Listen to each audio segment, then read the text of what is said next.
News, and our guest today is the Rabbi Yossi Harlig from the Chabad of Kendall and Friendship Circle. So today we're both wearing blue, coincidentally, all right? And we're wearing blue because of what? Yes, you walked in and said, Rabbi, I never wear blue. I said, you're wearing blue. You know what August is? April. April's Autism Month. And the color that they associate, I'm not sure why, is the color blue. So said it's not just by chance that you're wearing blue. I know. It's like, why would you do that? Even though I didn't consciously. But you never wear blue? No, I have blue shoes. I got them in the other room because I just got them yesterday to match. So everything was blue except for one item, but everything else is blue. And it's funny. I walk in, you start talking about the blue color, and you didn't even realize that today's April 1st. So let's talk about Friendship Circle and the work that Friendship Circle is doing in Miami-Dade County. Let's talk about that first, and we can talk about Passover and some other events. Right. So I know we tried to have this show for a while, and it worked out that today, and I didn't realize when I said yes, today starts the month of autism. So the Friendship Circle campus, those who live in the South Dade area know it's being built, a beautiful campus for Chabad and Friendship Circle on 87th and 112th Street. We're very excited. It's a $15 million campaign. We raised already $11.5 million. And the building is almost being ready to be open. Hopefully within the next 6 months, it'll be ready to open. And this is for a program that we run, 26 different programs we run. At the Friendship Circle. At the Friendship Campus, yes. Right now, we're renting a space on US 198th Street. Plus, we do it in a few different places. But this is a program that brings the typical community, teen volunteers, together with the special needs community. You know, these children throughout their life are raised by amazing parents and they have great therapists. But one thing they don't have is friendship. And through our program, which we run every single day of the week, Monday, Tuesday, Wednesday, Thursday, after school, music, dance. Then we also have spring break camp and winter camp and different times throughout the year. That it gives these kids an opportunity to experience friendship for the first time of their life. A lot of parents tell us, you know, our kid that goes to school and they feel invisible because nobody even looks at them. And what it also does for the teen volunteers, it opens up their eyes to special needs and opens up their eyes to giving back and making a difference in people's lives. It also builds up their self-esteem, feeling that they can make a difference. You know, a lot of times kids today are faced with feeling insecure, going on social media and watching all the other friends they assume have such great lives. And then they come to Friendship Circle and they realize, wow, I'm also special. I can make a difference in other people's lives. And then it also helps the families, the parents, that gives them some respite, that they're able to drop their kids off at a program and then go off and have a coffee or go exercise while we take care of their children. So typically when the kids attend after school, how long typically are they there? Monday through Thursday, it's an hour. Sunday, it's 2 hours. And then we also have friends at home. They go to the home. Unless we have a spring break like last week, it was all day.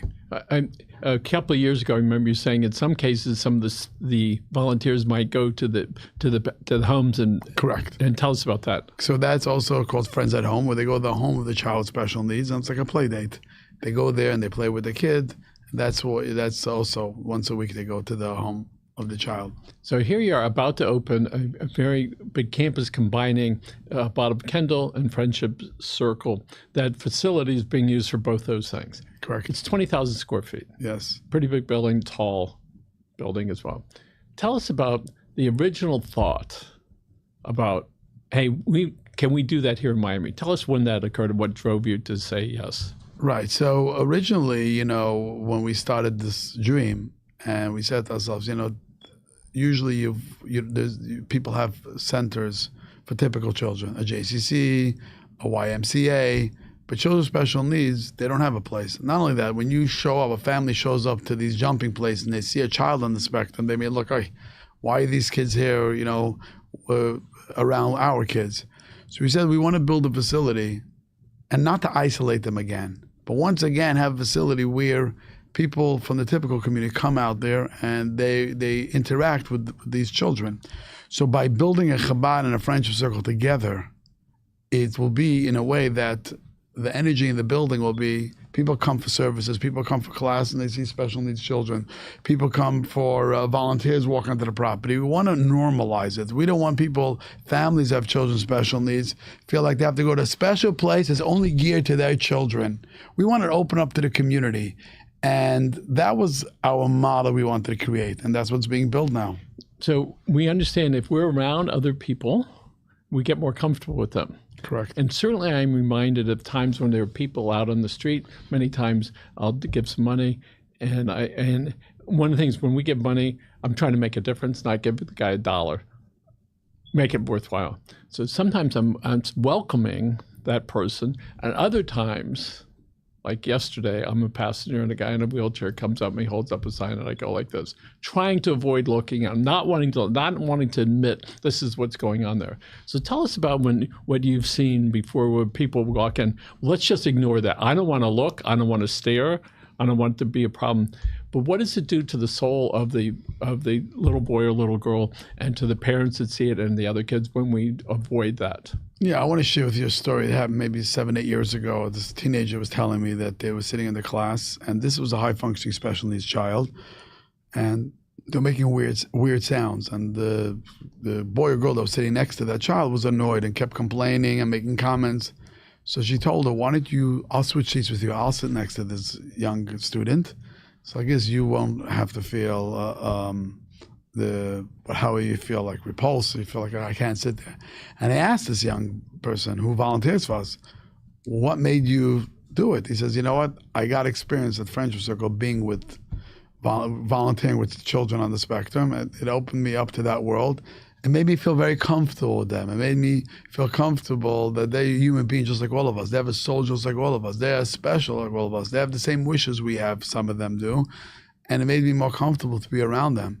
And I could tell you, Nechama, my wife who runs the program, told me recently that a mother told her that she went, I forgot where it was, at a park or a mall or somewhere. 2 teenagers ran over to gave her a big hug and said, "How are you?" She said, "I never experienced that before." And those who volunteers in Friendship Circle who knew the kid. And she started crying, seeing that, saying, finally there's someone that embraces the kid. So as long as you see it in the distance, you look away, the family notices you look away, people notice you're looking away, this literally transforms not only the volunteers, but it's really transforming the whole community. So in your facility there, so you're going to have at the same time different functions going on. Correct. So the people on everywhere that's in there, you're going to be mixing in together. Correct. And then people on both sides are going to feel better. Correct. Because it's I saw some kids over there. I think maybe they're in the Friendship Circle. On the other hand, look, I saw somebody besides my parents. I saw some other adults and some other kids, which it would have been hard to be in that safe environment and be comfortable with that. Correct. So a pretty big building, lots of programs. What are some of the programs you're going to be offering? So we have now music, dance, art. We're going to have a big playroom. We're going to have a pit where the kids could jump in, a climbing wall, an indoor playground, outdoor playground. We want the kids to be able to run around freely. We're going to have a snoozer room, which is different lights to calm the kids down when they have meltdowns.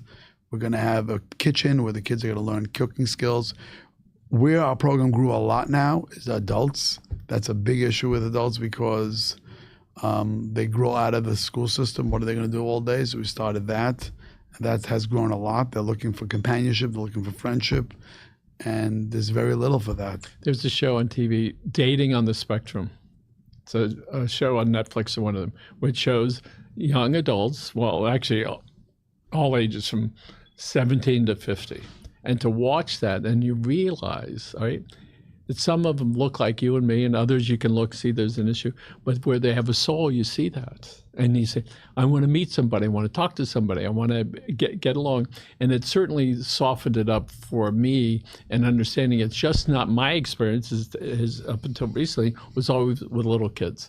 Right. Never seeing anybody, with the exception of one person, over the age of 10 or 12. So and actually the higher functioning needed more because they know sometimes someone's very low functioning. You may think they don't notice as much, but a higher functioning, you realize they're different and it's very hard for them. And also in our campus, we want to have to train the police and the first responders to learn about special needs kids because this is something so important because they're driving down the street. They will notice someone walking down the street and they'll say, hey, something's different about them. Let me keep an extra eye on them to help them in a time of crisis. And, I don't know if you remember, 6 months ago, maybe, there was a police officer from the city of Miami. We honored him.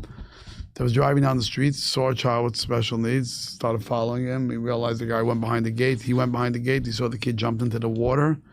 He jumped in the water and saved the kid's life. He himself has a special needs child. So when you know the body language of someone with special needs, you'll be there to save their life. And I don't know if you know, but now Raquel Regalada, our commissioner who's on our board, has 2 special needs children. I think she passed a resolution or worked together with the Miami-Dade Police Department. I don't know if you know about this, Michael, but this is amazing. That if you have someone in your family that's on the spectrum, you could register your home with the police. So when a cop shows up, they will get this address. They'll get notified, by the way, there's someone with special needs in the family. This could save lives. This will save lives, because how you deal with a typical person, a special needs child or adult may run the other direction, not really running away from you. They're getting scared. And I think this is a game changer, and I'm very proud of our commissioner who's worked so hard for this, to pass this. So you're going to be able to put on the window of your house also, or the window of your car, that you have a child with special needs or an adult with special needs. It used to be people were embarrassed. They didn't want people to know, but I think now the community is much more open to it. You realize so many people have it. And, when a cop shows up, it's so important for them to know what they're dealing with. And I think this will be an amazing thing. Instead of escalating situations, they could de-escalate it. Yep.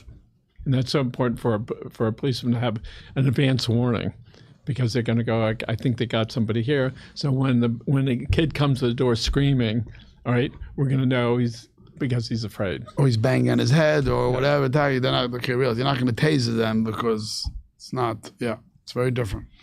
Okay, can we touch on Passover? Yes. So it's coming up on the 22nd? Yes, it's coming up. Monday night, the 22nd, I think. Yes. What? I know the Hebrew calendar. I think it's Monday night, the 22nd. All right. The holiday of Passover is a holiday of, I would say from all the Jewish holidays, I think they've done Passover is the one that's celebrated the most. Passover, Hanukkah, it's the 1-2. I forgot which one is first, second. You can Google it. But Passover is a beautiful holiday, because that's the holiday when we became a Jewish nation. We were, slaves for many, many years in Egypt. And God took us out of Egypt, and eventually we went to Mount Sinai to get the Torah, and we became a Jewish nation. We went to the land of Israel. What's so beautiful about Passover is, no matter who I speak to, 9 out of 10 Jews tell me they grew up having a Passover Seder where the whole family gets together, from the grandfather, the parents, the children, and talk about slavery and talk about freedom and talk about the idea of going out of your comfort zone and going out of your limitations of your Egypt. Because someone may ask, we left Egypt thousands of years ago. Why are we still celebrating holidays of the past? But now Jewish tradition, no holiday is the past. It's a holiday we're living through right now.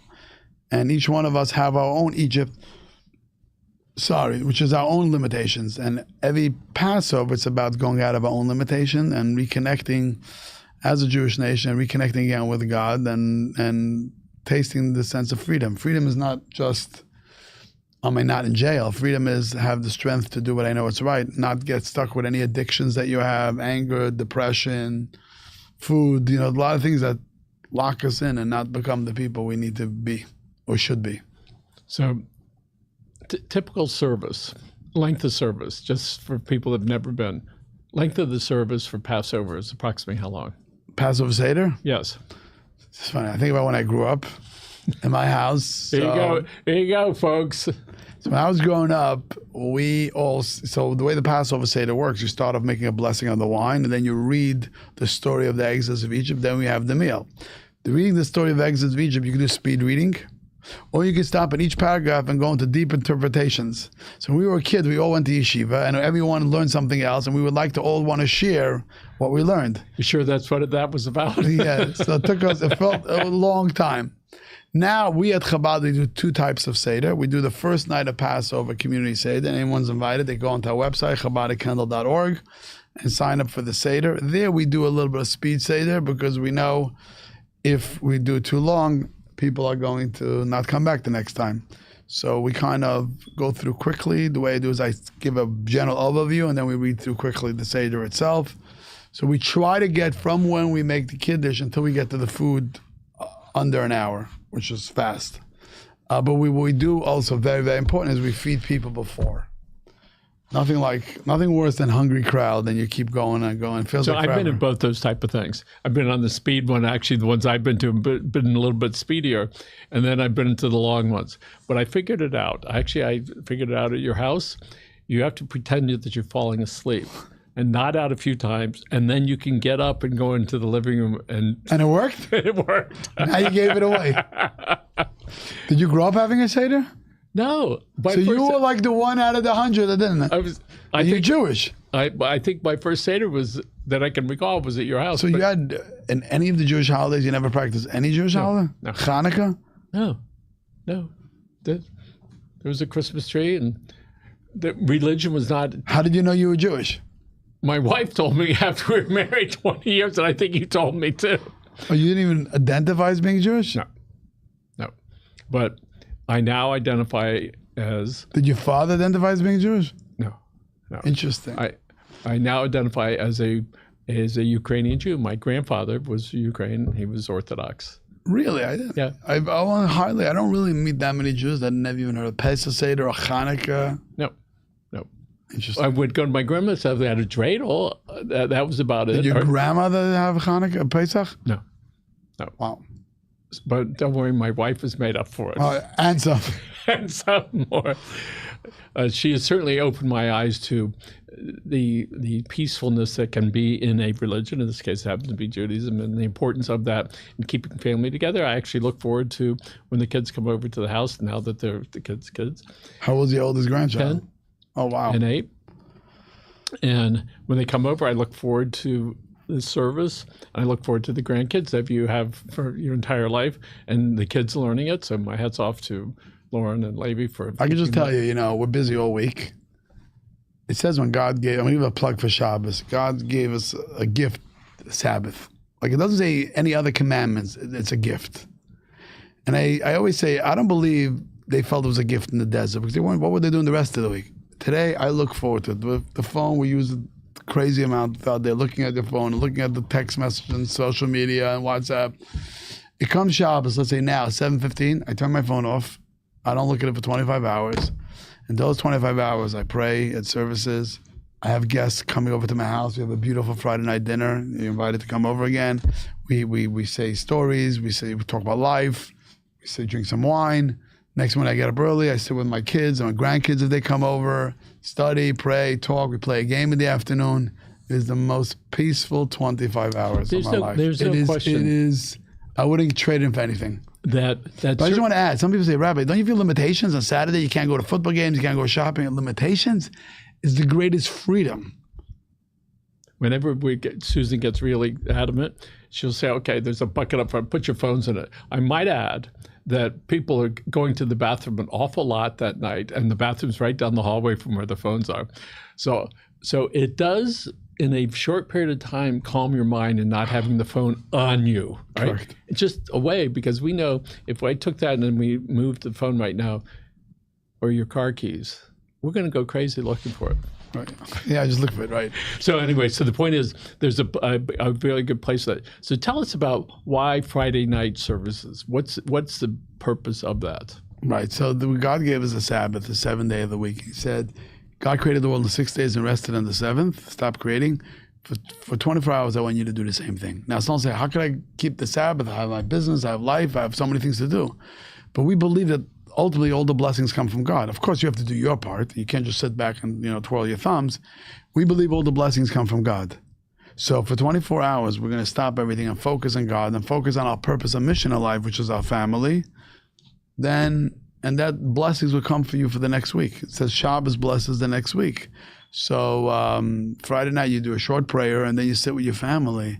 And my kids will tell me what they studied in class. We'll have conversations. We'll talk about life. We have good food.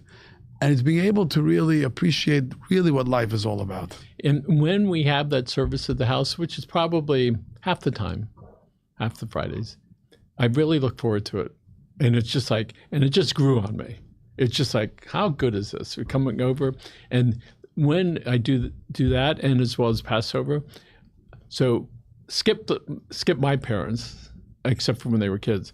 That's been done for generations. And that certainly is a connection part that I didn't have before, because it's like, what ritual are we doing that our forefathers did, and that hopefully that our children will do? Certainly these two grandchildren, for sure, right? And they will absolutely 100% be doing that. And so I think that's what I learned out of it, and that it's important time to be with your family and to have this mantra of caring and learning what you can about it. Susan takes classes, by the way, all the time, and she's attending the JLI. Is that what it is? In August at the hotel in Doral, the big one over there. And so she is committed to learning more and more. And she got that from being around scholarly Jewish people, and that she knows that there's a place, for that. The same with our daughter. Studying Torah is the greatest gift you can give yourself, because it's knowledge, it feeds you with information, and it affects how you feel. We have 5 minutes left. And in that time, I'd like to talk about, if we could, as painful as might be, the Surfside. That was a Surfside collapse. I call it that. Champlain Towers. Almost 100 people died. Tens of thousands of people were affected by the time you went to the whole family, the whole tree. You were there most every day. When was that? Do you remember exactly when that was? Yeah, it was in June 2021, I think. So already a couple of years. Right. So now, in hindsight, when you look at the trauma that the families went through, the emotional involvement of you and the county mayor and the police chiefs and all that there. So as you look back, tell me about what you're feeling today about that, what it did. You're talking about the Surfside? Yes. I mean, there's a few different emotions you have looking back. One is I still remember the shock and fear of the family members right when it happened. And this is a story that, look, a week ago was when the Baltimore Bridge collapsed. But within 24 hours, there was a resolution. They knew, unfortunately, we lost people. There, it was like 2 weeks straight, people coming into the room and waiting to hear, did they find them, did they not find them? I don't think there was another story. Even 9/11, I think I wasn't really involved. They kind of knew it was over right away. So you think about the prolonged pain of the family members going there and hoping to hear something different. And unfortunately, there wasn't any good news throughout the time. But also talking to family members afterwards now, even recently, I'm in touch with a few of the families, and they're saying that it didn't get any easier. You'd think with time, like most things in life, they say time gets easier. It didn't get easier because that was a story that is not typical. Like a boat crashes into a bridge, okay, but you don't expect sleeping in a bed on Surfside and the building collapse. And it is something that people still have a hard time grappling with, and it's something that was very difficult. But on the other hand, you saw a good resolution that was quickly resolved for this particular situation, that the courts didn't let it drag out. So those are the things that you think about, that part of it. And let's talk about you and your soul and your emotions concerning that, because it obviously was traumatic for everybody, especially if you were reminded every day. So tell me what it did to you. Whether it made you a better person, or whether you still hurt when you think about that. Right. So for me personally, it was more like a painful thing thinking back, because when you're in it, you don't allow your emotions to get into it. But then you think about certain families and you remember the faces sitting there and wanting and hoping to hear good news, and you realize they didn't get it. You think back, you just feel bad thinking about what the people did. The other thing it taught me is that when in a moment of crisis, you have to stop. You should make sure that you're not like frozen. You got to get up right away and say, what could I do about it? What could I do right now to help people, to make a difference for people's lives? And it also gave me a much greater appreciation for first responders, because most people don't understand really what they're doing, because they were expecting in 5 minutes to pull the people out, dead or alive, and bring them back home. And you realize from first responders what the lives they have to put on. They put their own lives in line in order to help other people. So to me, that gave me a warmer feeling to them, to make a difference to them. And until today, I meet officers who remember from Surfside. By the way, thank you for that. We do have a show called The Silent Struggle by Robert Asensio and David. And they talk about first responders and the stress, and they talk about the mental health issues that go along with that, suicides, depression, anxiety, things like that. So we realize that we should respect those people that are there, whether it's the nurse or the doctor or the people that are in that way because of stress. By the way, do you know who has the greatest stress in the first responders? People will be surprised to. Do you know who? No. The 911 call centers. Because they got to handle that. No, the reason 911 call centers is because people call And they say, oh my God, I'm joking, someone's joking. And then they pass the call on to the other side of the room to the people that deal with the police. They don't know what happened later. Yep. So they get the call and they hear all the trauma and they don't, oh, my boyfriend is knocking on my door and with a gun. Is the person dead or alive? They can't follow. By the way, I'm calling up. I want to hear what happened. We're going to wrap it up, but people, they want to know more about the Friendship Circle. They Go to friendshipcirclemiami.org. If you want to learn more about Chabad, go to chabadakendall.org. You can learn more about it and participate. We'd love you to participate. So that's something that's so special. Rabbi Yossi Harlig, happy Passover to you and to your family. Thank you so much. Folks, thank you for joining us. Remember, take care of yourselves and your family.